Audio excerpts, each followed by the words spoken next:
I had 3 major arguments with my wife.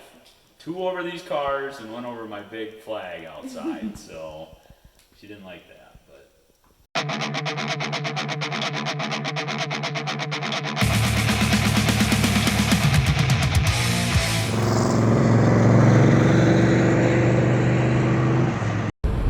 You should always talk to people at gas stations. We're following Shawn in this badass 67 Camaro to go look at his entire car collection. I'm so psyched. Apparently he's got a bunch of cool old F-bodies and Broncos and stuff. We're gonna go check him out. Maybe we can talk him into letting us drive one. Maybe he's not that gullible. We'll see. This is Shawn, a total stranger I met at a gas station. And this is heaven, where he apparently lives. Oh my God. It'd be worth coming. Yeah. That's my 70 Nova 396 4-speed up there. That's a solid lifter car. That's just a mean machine. This place is insane. I got a 67 396 4-speed Chevelle. That's a beautiful car. Wow. The Bronco was in Vintage Truck Magazine last year. They were really hard to find. The chromatic stripe Bronco over there.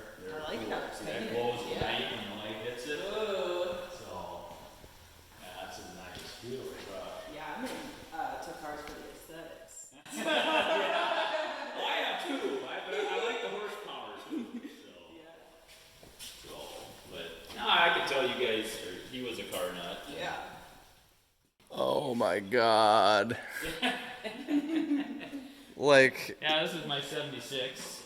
This one is a 404 speed, and this one's the 50th anniversary.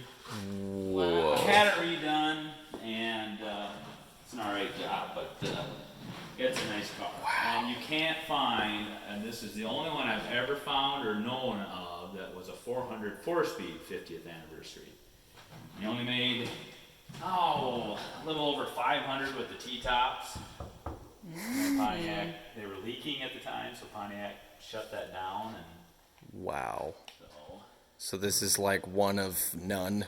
Oh, I think it's 500 and I can't remember the number now. 514 or something, or 15 made that had the T-tops as far as the 50th anniversary.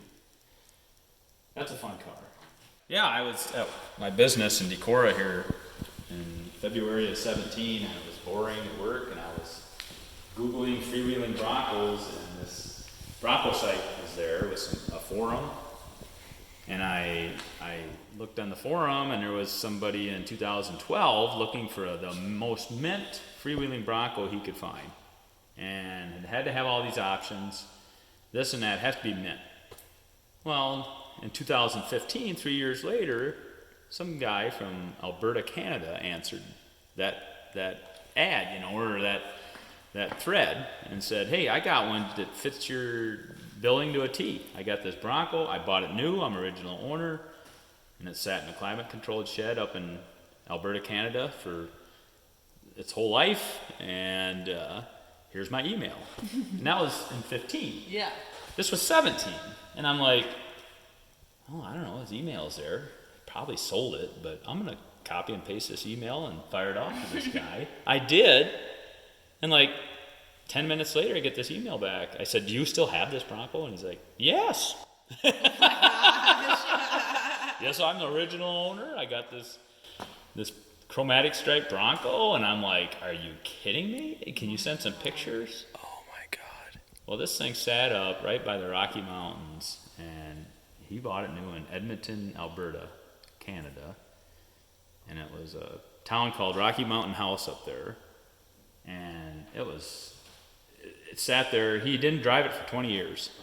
He had it redone because he had some rock chips. He got the last Ford Stripe kit off the shelf, so it's a Ford Stripe kit. It came this way from the factory. It's not a clone, and he had it sitting there 20 years, never drove it, never started it. So when I got up, actually I threw him a lowball offer, and it didn't. He kind of said, Shawn, you got to come up here. I'm not taking that. You got to come up here if you're really interested. So this thing is quite a machine. This thing is, it's a numbers matching, but they built it They put a, I don't know if you've ever heard of, the Pontiac builders again. Who are they? Butler. Butler. Mm-hmm. They built that engine, and a dyno is at 430 some horse, and it just is a rocket. This is amazing. This car. This one really goes. It's a beauty. RSSS 375 horse from the factory. It's the L78 or whatever they call it. Wow. Yeah, that's a nice car.